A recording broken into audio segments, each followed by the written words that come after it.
Action. Assalamualaikum warahmatullahi wabarakatuh. Waalaikumsalam warahmatullahi wabarakatuh. Di sini kelompok 4 akan melanjutkan diskusi, yaitu menjawab pertanyaan. Yang mana pertanyaan pertama yaitu pertanyaan dari bukti A yang akan dijawab oleh Intan. Kepada Intan kami persilakan. Ini dengan tujuan 272 ingin menjawab pertanyaan dari bukti A, yaitu menurut kalian apa kendala utama dalam menerapkan pembaharuan di Indonesia? Jadi sebelum kita tahu bahwa kendala dari pembaharuan di Indonesia, kita harus tahu dulu apa itu pembaharuan. Jadi pembaharuan menurut KPPI adalah proses, cara, atau perbuatan membarui sesuatu. Nah, pembaharuan di Indonesia ini merupakan upaya untuk memperbaiki sistem yang ada agar lebih sesuai dengan perkembangan zaman. Jadi kendala utama dari pembaharuan di Indonesia itu yang pertama ada kendala KKN. KKN itu merupakan singkatan dari korupsi, kolusi, dan nepotisme. Korupsi itu adalah penyalahgunaan jabatan publik untuk keuntungan pribadi, sedangkan kolusi itu adalah persekongkolan untuk keuntungan pribadi atau kelompok, dan nepotisme itu adalah memilih atau mengangkat kerabat tanpa melihat kemampuan. Kendala yang kedua adalah kendala birokrasi. Birokrasi itu adalah hambatan yang timbul akibat sistem administrasi yang bertele-tele dan lambat sehingga tidak fleksibel. Jadi bentuk-bentuk kendala birokrasi ini adalah prosedur administrasi yang berbelit-belit, kurangnya koordinasi antar lembaga, kualitas SDM aparatur yang belum profesional, kemudian kepentingan politik dan kekuasaan. Jadi ada dampak dari kendala birokrasi ini. Yang pertama adalah terhambatnya implementasi kebijakan baru, menurunnya efektivitas dan efisien pemerintah. Yang ketiga ada kesenjangan antara kebijakan pusat dan pelaksanaan di daerah, kemudian menurunnya kepercayaan masyarakat terhadap pemerintah. Selanjutnya ada kendala yang ketiga, yaitu kendala SDM. Nah, kendala SDM ini adalah bentuk hambatan yang muncul karena rendahnya kompeten dari sumber daya manusia, yang berbentuk rendahnya kualitas pendidikan dan keterampilan dari sumber daya manusia, kurangnya kesadaran terhadap pentingnya perubahan, kemudian ada etos kerja dan profesionalisme yang lemah, dan selanjutnya ada minimnya kemampuan adaptasi terhadap teknologi digital. Jadi dari tiga kendala ini yang mengakibatkan terhambatnya pembaharuan di Indonesia. Saya kembalikan ke moderator.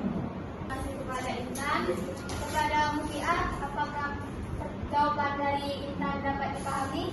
Dapat dipahami bahwa kendala utamanya itu yaitu KKN, birokrasi, dan juga kekurangan SDM. Saya kembalikan ke moderator. Baik, terima kasih. Selanjutnya pertanyaan dari Angel yang akan dijawab oleh Sherly. Kepada Sherly dipersilakan.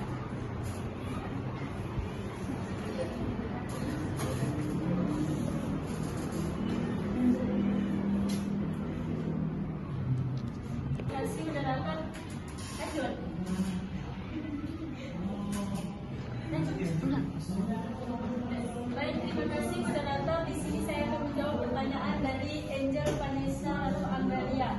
Jadi pertanyaannya itu adalah, jika Anda menjadi menteri, pendidikan gagasan pembaruan apa yang akan Anda prioritaskan?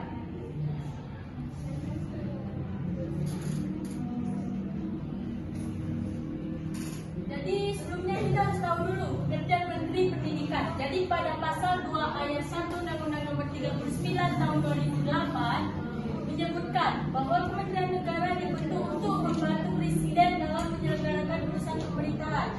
Salah satu kementerian tersebut adalah kementerian yang mengenai urusan pendidikan. Selain itu, jadi tugas Menteri Pendidikan juga terkait dengan Undang-Undang Nomor 20 Tahun 2003 tentang Sistem Pendidikan Nasional atau UU Sistiknas, di mana pemerintah melalui menteri tadi berkewajiban mengelola, mengembangkan, dan menjamin mutu pendidikan nasional. Dari penjelasan di atas tadi dapat kita simpulkan bahwa Menteri Pendidikan adalah pembantu Presiden yang bertugas mengatur dan mengelola sistem pendidikan nasional agar berjalan sesuai tujuan pendidikan Indonesia. Jadi setelah kita tahu apa itu Menteri Pendidikan tadi, gagasan pembaruan yang akan kami prioritaskan yang pertama itu adalah perbaikan kurikulum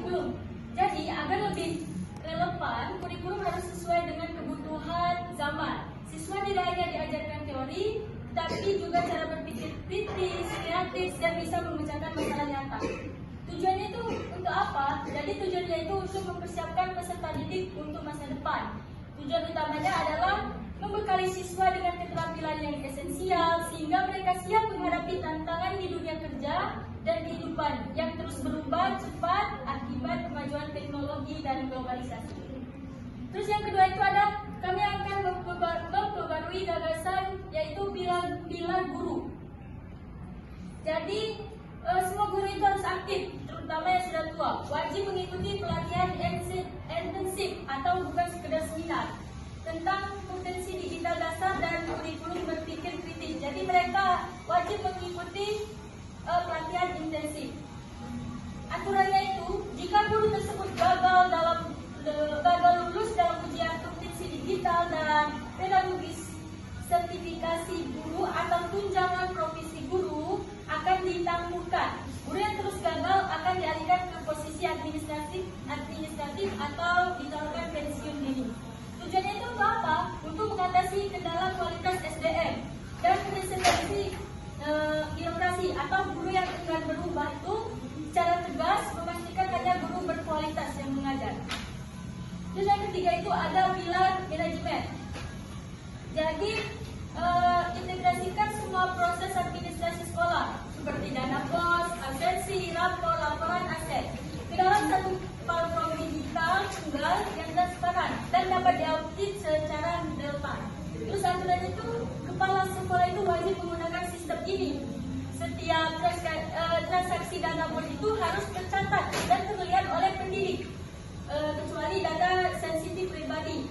Pelanggaran atau pencatatan dana dianggap pelanggaran integritas berat dan langsung ditangani lembaga anti korupsi.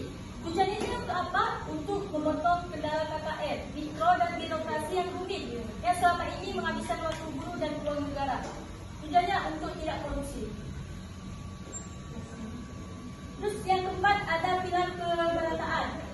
Jadi di sini kita akan mengalokasikan anggaran untuk menyediakan paket infrastruktur digital premium seperti laptop, printer, internet satelit hanya untuk sekolah di daerah terdepan, terluar dan tertinggal atau 3T, serta mengikat guru terbaik yang lulus sertifikasi ulang dari yang telah dijelaskan sebelumnya tadi dengan insentif tinggi untuk mengajar di sana. Tujuan itu untuk apa? Untuk mengatasi kendala kesenjangan geografis serta cepat dan adil. Terus alasan kami memilih ini yang pertama itu pendidikan adalah tentang orang. Jadi kurikulum sebagus apapun, misalnya kurikulum Merdeka tidak akan berjalan jika guru yang menjalankannya tidak kompeten atau enggan berubah. Guru adalah sistem operasi pendidikan. Kita harus mengupgrade OS atau sistem operasinya dulu. Terus alasan yang kedua adalah menghancurkan korupsi dari akarnya. Jadi korupsi dan birokrasi yang lambat terjadi di tingkat sekolah karena sistem yang manual dan tidak transparan. Dengan adanya digitalisasi total, kita menghilangkan peluang curang dan membebaskan guru dari tumpukan kertas. Terus yang terakhir ada dasar kepastian masa depan. Jadi lulusan yang siap menghadapi AI, coding, dan industri masa depan harus diajar oleh guru yang siap. Prioritas ini menciptakan fondasi SDM yang kuat dari tingkat dasar. Terima kasih, kembali ke moderator. Baik, terima kasih kepada Sherly. Kepada Angel, apakah jawaban dari Sherly dapat dipahami?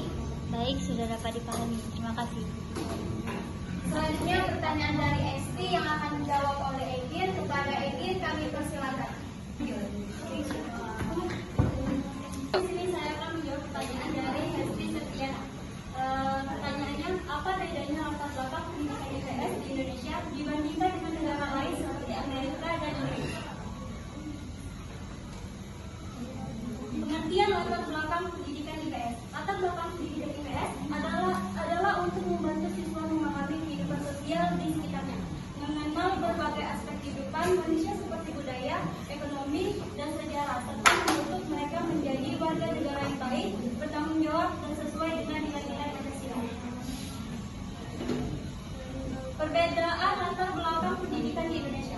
Pendidikan IPS di Indonesia memiliki latar belakang dan tujuan yang berbeda dengan Amerika dan Inggris. Di Indonesia, IPS dikembangkan untuk membentuk warga negara yang berkarakter, berjiwa Pancasila, dan memiliki rasa cinta tanah air. Misalnya, dalam pelajaran tentang keragaman suku dan budaya Indonesia, siswa tidak hanya belajar nama-nama suku atau tarian daerah, tetapi juga diajak memahami pentingnya hidup rukun di tengah perbedaan yang mencerminkan nilai persatuan bangsa. Perbedaan latar belakang di Indonesia, perbedaan latar belakang pendidikan di Amerika. IPS atau Social Studies bertujuan menumbuhkan warga negara yang demokratis dan kritis terhadap isu sosial melalui diskusi, debat, dan analisis masalah masyarakat. Misalnya, menganalisis kebijakan publik atau membahas isu hak asasi manusia. Perbedaan latar belakang pendidikan di Inggris. Adapun di Inggris, pendidikan sosial lebih diarahkan untuk membentuk warga dunia atau global citizen yang memiliki kesadaran terhadap isu global seperti lingkungan dan perdamaian dunia. Misalnya, siswa dapat membuat proyek tentang perubahan iklim, migrasi, atau kerja sama internasional